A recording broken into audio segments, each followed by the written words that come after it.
오늘 종교개혁주의를 맞이하여 우리에게 주신 하나님의 말씀은 신약성경 로마서 3장 21절에서 24절까지의 말씀이 되겠습니다. 제가 가진 성경은 신약성경 242면에 기록되어 있습니다. 로마서 3장 21절에서 24절까지의 말씀입니다. 이 기록된 계시의 말씀을 봉독하는 중에 살아계신 하나님의 음성을 모두 다 함께 들으실 수 있기를 바랍니다. 하나님의 말씀입니다. 이제는 율법 외에 하나님의 한 의가 나타났으니 율법과 선지자들에게 증거를 받은 것이라. 곧 예수 그리스도를 믿음으로 말미암아 모든 믿는 자에게 미치는 하나님의 의인이 차별이 없느니라. 모든 사람이 죄를 범하였음에 하나님의 영광에 이르지 못하더니 그리스도 예수 안에 있는 속량으로 말미암아 하나님의 은혜로 값없이 의롭다 하심을 얻은 자 되었느니라. 아멘. 어느 지역에 교회와 절이 붙어 있었습니다. 서로 영향을 주지만 특히 교회가 절에 많은 영향을 주었습니다. 그래서 스님들이 대화 중에 갑자기 할렐루야, 아멘 같은 말이 튀어나오게 된 거예요. 주지스님이 화가 났습니다. 하루는 교회에서 찬송을 부르는 소리가 크게 들리자 주지스님이 누가 가서 조용히 시키고 오라고 말했습니다. 근데 아무도 나서지 않는 거예요. 그래서 주지스님이 제일 나이 어린 스님을 지목하면서 갔다 오라고 명령을 했습니다. 그때 그 스님이 이렇게 말하고 갔습니다. 그렇다면 제가 십자가를 지고 다녀오겠습니다. 성도 여러분, 기독교가 전파하는 십자가의 본질 중 가장 충격적이고 신비롭고 적극적인 메시지가 무엇이라고 생각하십니까? 그것은 바로 하나님의 의입니다. The righteousness of God입니다. 인간의 의가 아닌 하나님의 의라는 것을 항상 기억해야 할 것입니다. 십자가에 죽으신 분은 의로운 인간이 죽은 것이 아니라 세상의 구주가 죽으신 겁니다. 성자 하나님이 피 흘려 죽으신 사건입니다. 하나님께서 세상을 불쌍히 여기시고 미천한 죄인들 향하여 긍휼을 나타내시어 독생자를 보내시어 화목 제물로 삼으시어 십자가에 피 흘려 죽게 하신 사건입니다. 그 속에 하나님의 의가 나타난 것입니다. 오늘날 세상에서 기독교와 종교를 구별하는 가장 중요한 시금석은 하나님의 의입니다. 세상의 모든 종교들은 인간의 의를 추구하고 높은 인간의 의를 가져야만 구원에 이른다는 것을 전파하고 있습니다. 인간의 사랑과 수고와 희생과 헌신을 통해서 의로운 사람 되어야만 구원받는 것입니다. 그러나 기독교는 그러한 방식을 부정합니다. 인간의 의를 버리라 합니다. 오직 하나님의 의를 갈망하고 소유함으로 구원에 이릅니다. 그러므로 하나님의 의냐 인간의 의냐 정반대입니다. 의란 표현에선 비슷하지만 하나님과 인간이냐 전혀 비슷한 점이 없다는 사실을 분명히 알아야 합니다. 이성적 차원에서 생각하면 종교가 더 그럴듯해요. 구원받으려면 그 사람이 높은 수준의 의의를 갖춰야, 이웃을 향해서 많은 희생과 수고와 헌신을 해야, 그래야 마땅한 거 아닙니까? 이성적 차원에서는 그 방식이 더 합리적이에요. 그래서 사람들은 그걸로 끌려가며 또 많은 사람들이 새로운 종교를 만들어내는 거예요.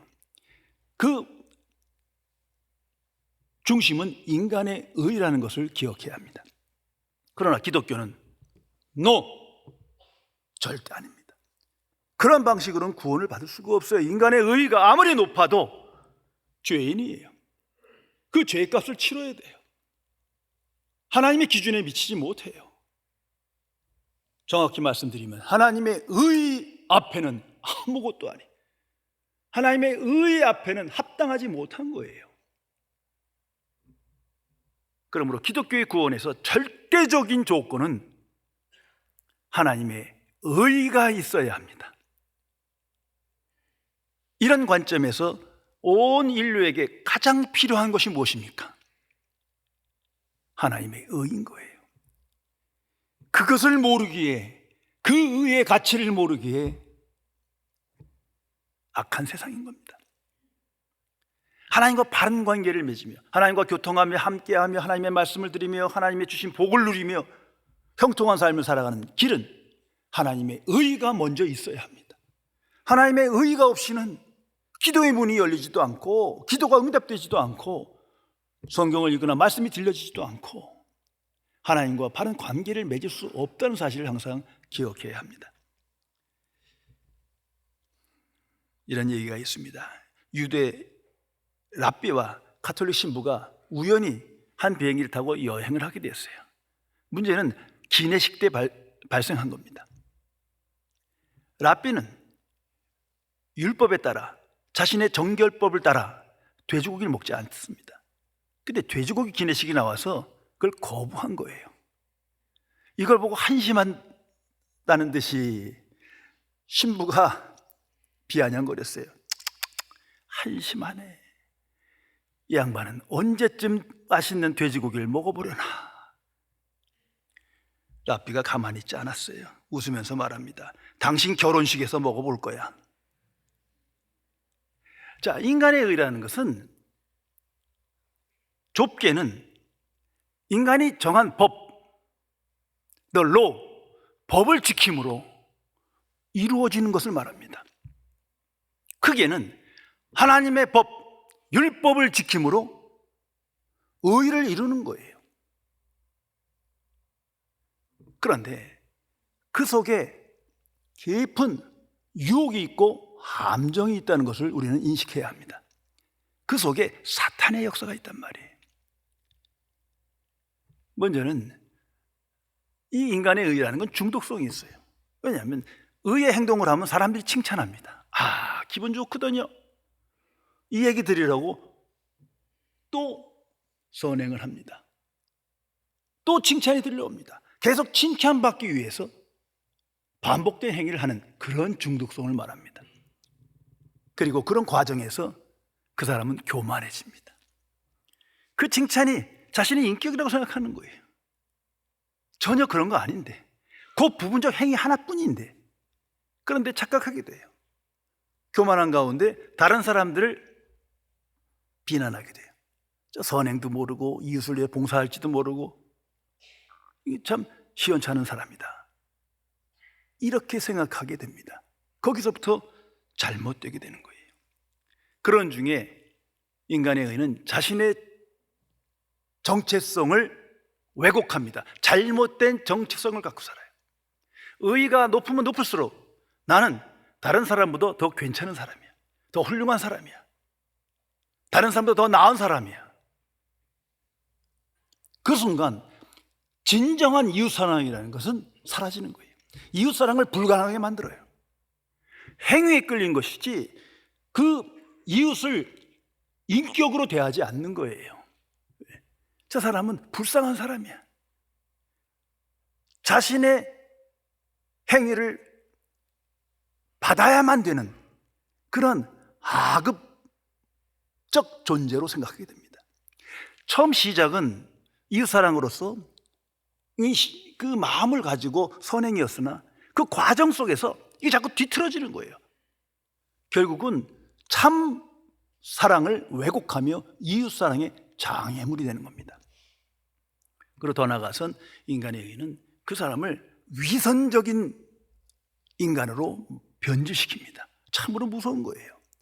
자, 외부적으로 선행을 하면서 칭찬을 받고 여러 가지 생각을 갖는데, 그러면서 계속 반복해 의를 얘기하고 선행을 강조하고 의인인 척 했어요.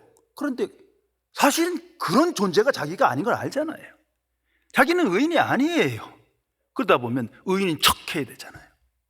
이 함정에 빠지게 됩니다. 무서운 겁니다. 그래서 성경은 인간의 의의를, 자기 의의를 버리라 말하는 것입니다. 결정적인 사건이 바리새인의 의의입니다.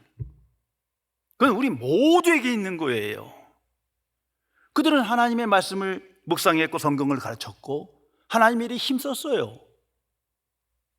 많은 선행을 베푼 사람들이에요. 그런데 이 무서운 사탄의 유혹에 빠져 있는 거예요. 그 중심이 잘못되기 시작한 거예요. 위선이 있던 거예요. 의인인 척한 거예요. 그래서 예수님께서 말씀합니다. 무서운 진노의 말씀을 하십니다. 위선자들아, 가증스러운 위선자들아. 그들은 하나님의 자녀가 아니었던 거예요. 표면적으로는 하나님의 자녀지만 내면적으로는 하나님의 백성이 아니었던 거예요. 왜? 인간의 의의 함정에 빠진 거예요. 그 속엔 하나님의 의의가 없어요. 하나님의 의의를 추상화한 거예요. 성도 여러분, 하나님의 자녀는 자기의 의의를 버리고 하나님의 의의를 높이며 하나님의 의의를 갈망하며 그 의의를 소유한 사람입니다. 이걸 잊어서는 안 됩니다. 또한 인간의 의의는 부분적인 인간의 행위에 초점이 맞춰져 있습니다. 사람의 인격 자체도 아니요, 신분도 아니요, 인생 전체도 아닙니다. 항상 부분, 거기에 끌려가는 거예요. 자, 예를 들면 어떤 사람이 위험에 처한 사람을 희생하며 목숨을 잃어가며 구출해 줍니다. 그럴 때 사람들은 의인이라 말합니다. 사실 그 사람의 인격이 아니거든요. 사람 전체도 아니에요. 신분도 아니에요. 단지 그 행위예요. 근데 이게 그럴듯하거든요. 인간의 의를 주장하니까 자꾸 끌려가는 거예요. 그래서 이런 방식으로 모든 세상의 종교는 나름대로 성자를 만들어가요. 주로 죽은 자를, 성자를 높이면 말할 사람이 없잖아요. 살아있는 사람은 금방 드러나지만 이렇게 해서 계속 성자들을 많이 만들어가요. 그 성자들의 덕으로 성자를 본을 받아 인간의 의가 커진다는 거죠. 이거 성자 노름이에요. 왜? 그 사람의 신분이 의인이 아니요, 삶 전체가 의인이 아닌 건 너무나 자명한 거 아니겠습니까? 이것을 분명히 알아야 합니다. 그래서 장례식 때 보면 그 마지막 순간은 그건 뭐 동서양을 막론하고 항상 고인의 명예를 높이지 않습니까? 거기에 또 함정이 있어요. 그게 목회자의 고민이 바로 거기 있어요. 그러니까 어떤 하나의 행위, 그 선행을 높입니다. 그것도 너무 높여 이 사람이 그 사람인가 착각할 정도로.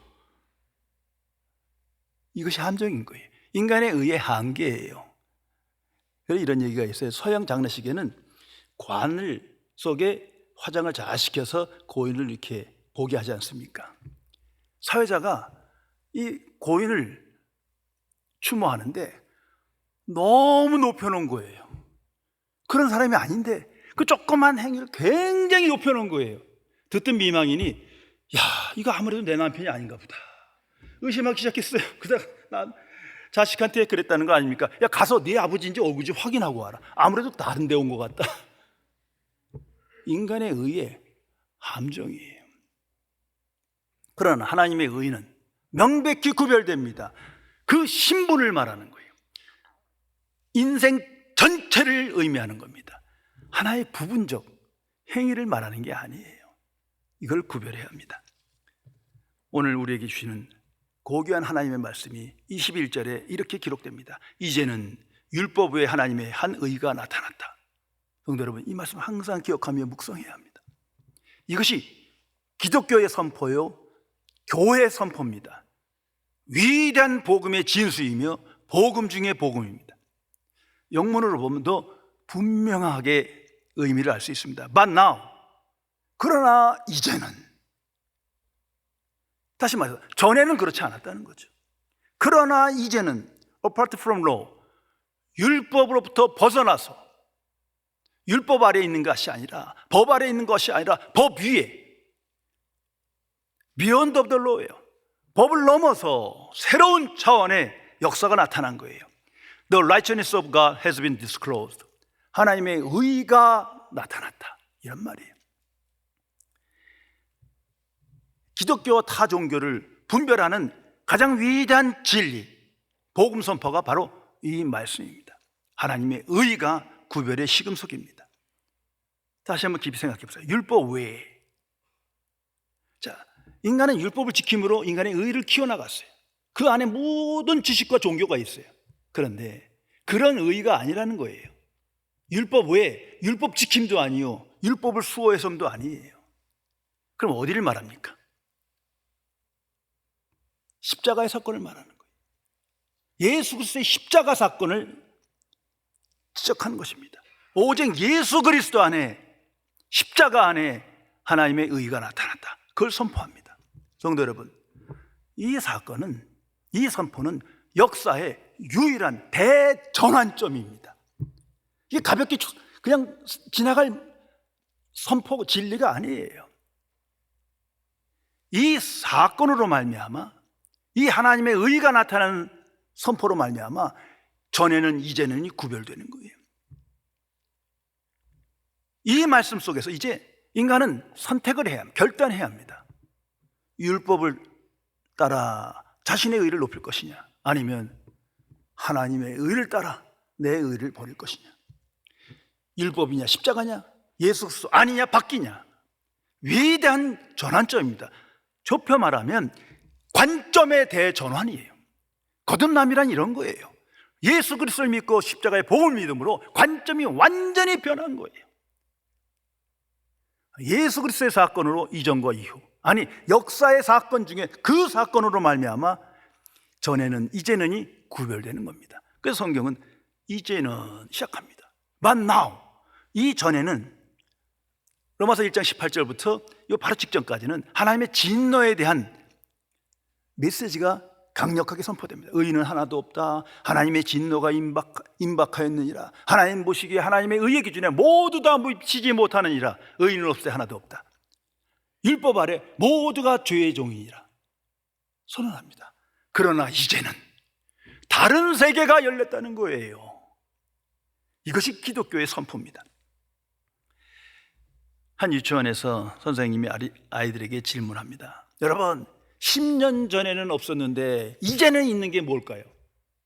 한 아이가 손 들면서 저요 저요 합니다. 그래 네가 말해봐라. 그랬더니 저요 저요. 아니 말해보라니까. 아니 저라니까요. 십자가의 사건은 그런 대전환점이에요. 인류 역사상 이제는 그와 전에는이 구별되는 그런 시금석임을 기억해야 합니다. 하나님의 의가 나타났다. 인간의 의를 논하는 게 아니에요. 왜? 하나님과 바른 관계를 맺어야 하는데 다 죄인이에요. 죄 가운데는 하나님과 바른 관계를 가질 수가 없어요. 그래서 하나님께서 하나님의 의를 나타내신 겁니다. 하나님과 바른 관계를 갖기 위해서, 하나님과 화평하기 위해서, 구원받게 하기 위해서, 죄인을 천국 들어가게 하기 위해서 특별 방법을, 특별한 은총을 나타내신 사건입니다. 그리고 나타났다. has been disclosed. 숨겨진 것이 나타났다. 가려지지 않았다. 또는 is revealed입니다. 계시되었다. 명백하게 계시되어 나타났다는 겁니다. 성도 여러분, 기독교 진리는 나타나는 거예요. 사건으로 나타났단 말이에요. 추상적인 말의 선포가 아닙니다. 사건으로, 예수 그리스도의 사건, 십자가의 사건처럼 사건으로 나타났다. 하나님의 계시의 방식입니다. 그러나 모든 종교는 뭐 깨달았다, 알았다, 그건 추상적이에요. 기독교의 복음은 그것을 넘어 사건으로 나타난 겁니다. 이것이 구별되어야 돼요. 그러면 어떻게 나타날 수 있는 겁니까? 하나님의 의를 어떻게 나타나게 할 수 있습니까? 인간의 지혜와 능력으로 안 되는 거 아닙니까? 하나님의 주권적 역사로, 하나님의 방식으로 나타났다는 거예요. 이 모든 것을 함축해서 우리는 은혜, 그레이스라고 말하는 거예요. 그러니까 정말 은혜를 아는 사람은 그냥 웬만한 걸 은혜라고 말할 수가 없어요. 그러면 하나님의 은혜가 은혜 되지 못하잖아요. 너무 가볍게 쓰다 보니까 참 은혜가 무엇인지를 모르게 돼요. 이것도 사탄의 역사 같아요. 그냥 아무나 십자가 쓰고 아무나 은혜 쓰면 참 은혜가 뭡니까? 바로 이 십자가의 사건, 하나님의 의가 나타난 그 계시적 사건, 그것이 은혜 중에 은혜인 겁니다. 이것은 하나님의 계획이요 하나님의 행동입니다. 특별히 의인을 향한 하나님의 계획이 아니에요.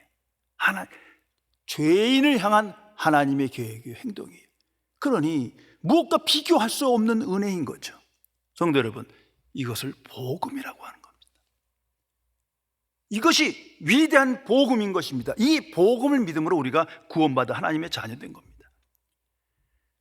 그 속에 결정적인 계시의 사건은 하나님의 의가 나타났기 때문이에요. 그 하나님의 의가 없이는 어느 누구도 구원받을 수가 없어요. 그래서 로마서 1장 17절에 선언합니다. 복음에는 하나님의 의가 나타나서 모든 믿는 자에게 구원을 준 하나님의 능력이다. 복음은 하나님의 능력이다. 왜? 하나님의 의가 나타나서. 그러니까 뭐 십자가를 놓고 죄사함, 하나님의 사랑, 다 귀한 메시지지만 그 중에 궁극은 하나님의 의예요.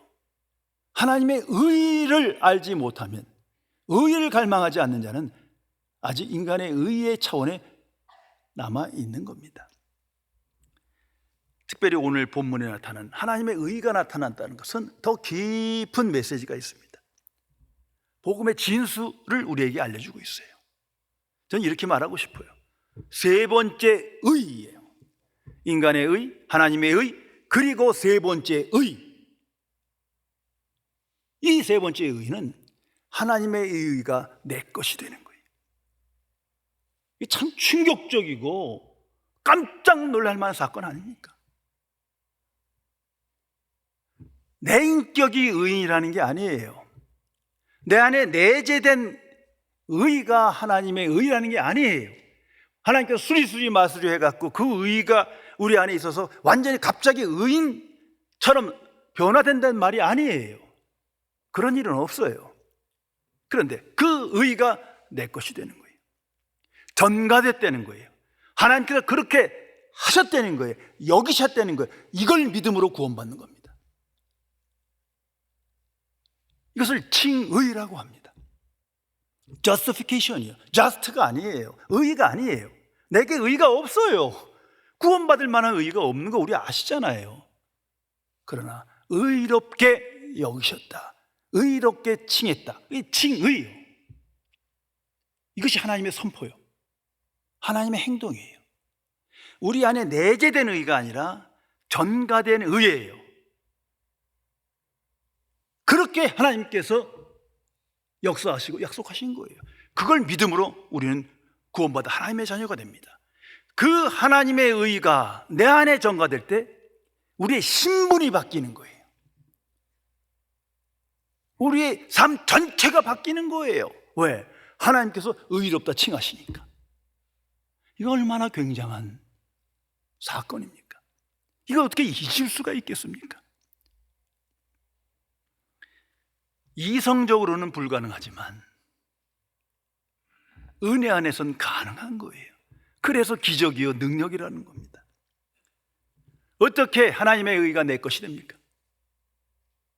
어떤 방식으로 가능한 겁니까? 성경의 답은 이겁니다. 오직 믿음으로 되어지는 거예요. 그래서 이신칭의입니다. 믿음으로 말미암아 의롭게 되었다 함이라. 이것이 기독교의 복음입니다. 자, 무엇을 믿음으로 이렇게 되는 겁니까? 나의 신념, 내가 믿는다는 사실에 대한 믿음, 그런 거 아니에요. 십자가의 보복음을 믿음으로. 너무나 단순 명령한 건데 이걸 왜곡하는 거예요. 오늘날 복음을 말하고 예수 그리스도를 나의 구주로 말하지만 하나님의 의의 역사가 사라졌어요. 오직 하나님의 의로 말미암아 믿음으로 구원받는 건데 자꾸 이 하나님의 의와 인간의 의가 혼합되기 시작한 거예요. 이건 하나님의 의를 파괴하는, 복음을 파괴하는 무서운 죄입니다.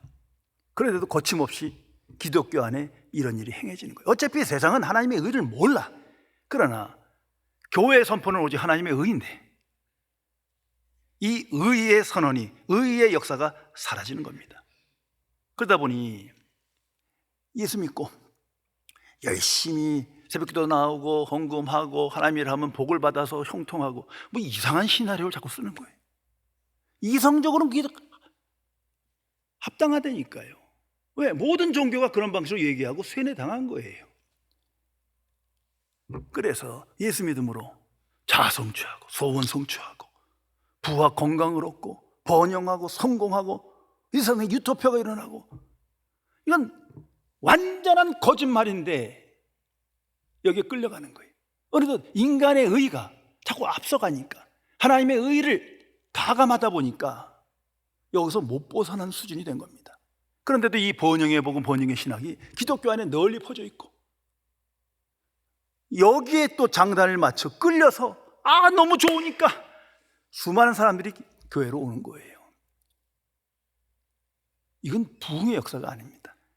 거듭남이란 그냥 형식적이 된 것만 거예요. 아니, 지금 의의 역사가 뭔지도 모르는 사람들이에요. 그래서 자기 의를 자랑하고 그것을 추구하다 보니까 계속 싸우고 다툼이 있고 교회가 위기를 맞이하게 된 겁니다. 성도 여러분, 이 십자가의 보복음의 역사를 가장 명료하게 분명하게 선포한 것이 24절입니다. 이 24절 항상 암송하고 묵상해야 할 것입니다.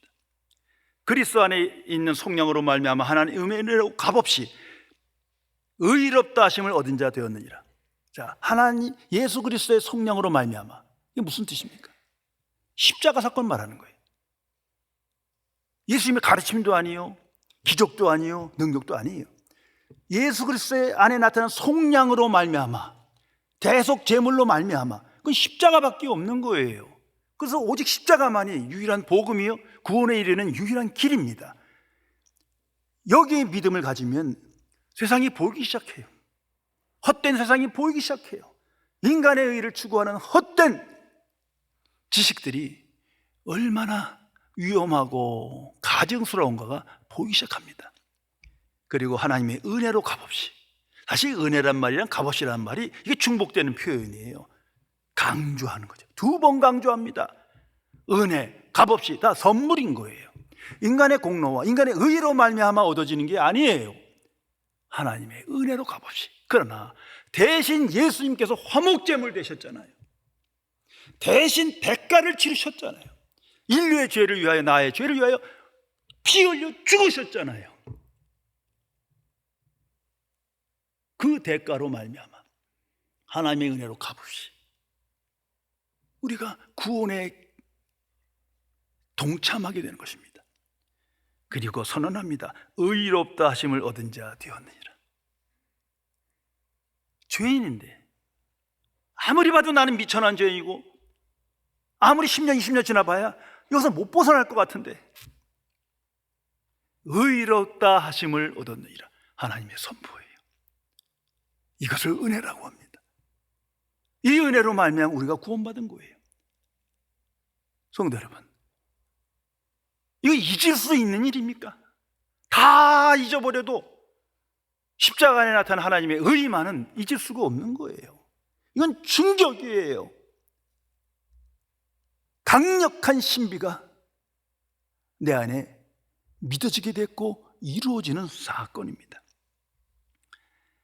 종교개혁자들은 성령 충만하여 이 복음을 깨닫게 된 거예요. 그래서 그들은 십자가의 복음만을 선포합니다. 왜? 당시 기독교라는 가톨릭이 이 복음을, 십자가의 복음을, 의의 복음을 왜곡하고 가감해서 가짜 복음을 만들었기 때문이에요. 오늘까지 계속되는 겁니다. 그래서 그들은 오직 십자가의 신앙에 집중했습니다.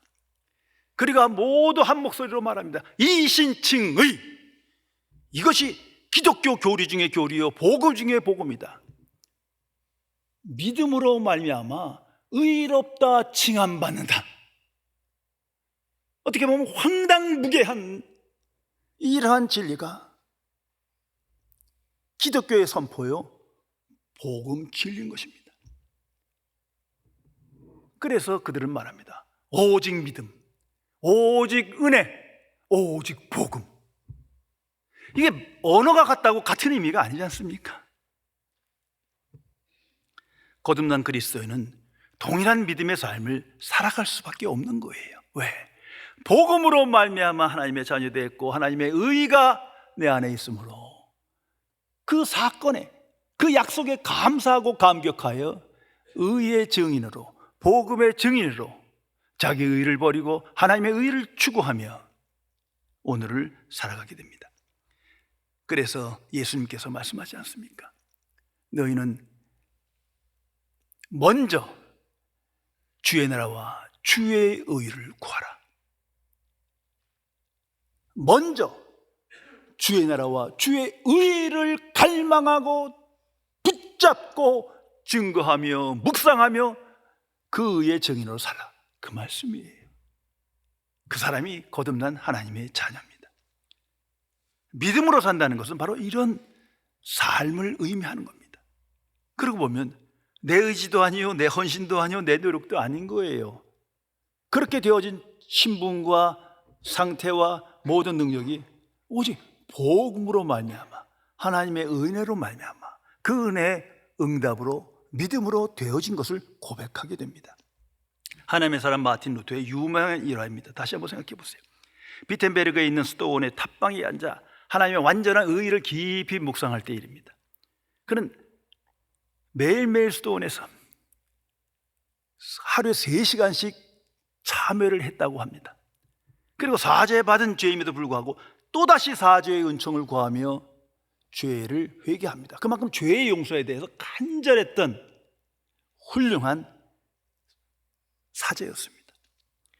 그럼에도 불구하고 완전한 의의 기준에는, 하나님의 의에는 절대로 도달할 수 없음을 깊이 깨닫습니다. 루터는 후에 거듭난 사건 이후에 자신의 삶을 변화시킨 경험에 대해서 이렇게 고백했습니다. 하나님의 의라는 표현은 내 마음에 천둥과 같았다. 나는 복음에 하나님의 의가 나타났다고 한 말씀, 로마서 1장 16절 17절을 읽었다. 하나님의 의는 그의 자비이며 그것을 통해 우리를 의롭게 하심을 알게 되었다. 나는 그제서야 나의 고통에 대한 해결책을 얻을 수 있었다. 성도 여러분, 하나님의 의라는 성경 말씀이 내게 천둥과 같이 들리십니까? 이건 추상적인 것이 아니에요. 그러면 십자가의 사건이 추상이요, 성경 모든 게 추상적인 게 되고 맙니다. 십자가에 나타난 하나님의 의, 오직 믿음으로 그 의가 내게 전가된다는 하나님의 약속, 그 믿음으로 하나님으로부터 의롭다 칭함받는다는 이 놀라운 하나님의 선언, 어떻게 망각할 수 있겠습니까? 믿음으로 산다는 것은 그 의의 복음을 알고, 의의 계시를 알고, 의의 나타남을 알고, 의에 감사하며 그 의의 증인으로 살아가는 것을 의미합니다. 인류에게 가장 필요한 것도 하나님의 의요, 하나님의 자녀에게 항상 먼저 묵상해야 할 복음의 진수는 하나님의 의입니다. 하나님의 의가 내 안에 있어야 우리는 자기 의를 버릴 수 있는 거예요. 하나님의 의가 내게 있어야 하나님이 주시는 평강과 희락과 은총을 누릴 수 있기 때문입니다. 그래서 로마서 14장 17절에 성경은 기록하고 있습니다. 하나님의 나라는 의와 평강과 희락이니라. 의가 먼저입니다. 의가 없이는 평강과 희락을 알아도 누리지 못합니다. 의가 없이는 하나님의 주시는 안식도 누리지 못하고 하나님이 주시는 복을 누리지 못합니다. 내가 내 안에 있는 의의가 높다는 게 아니에요. 인간의 의의를 말하는 게 아닙니다. 하나님의 의의를 믿느냐의 문제예요. 정말 그 의의를 꽉 붙잡고 그 의의에 응답하며 나를 의롭게 하시는 하나님의 긍휼하심과 의로우심에 감사하며 하나님께 영광 돌리는 삶을 사느냐의 문제입니다. 성령께서 이 위대한 진리를 깨닫게 하시고 오직 예수 그리스도 하나에 엎어요. 그리스도를 본받으며 그리스도를 따르는 삶을 살게 하십니다. 그 사람은 복음에 나타나는 의에 감격하여 하나님의 의를 전파하며 하나님의 의를 먼저 구하며 자기를 부인하며 자기 십자가를 지며 그리스도의 영광을 나타내게 됩니다. 기도하시겠습니다.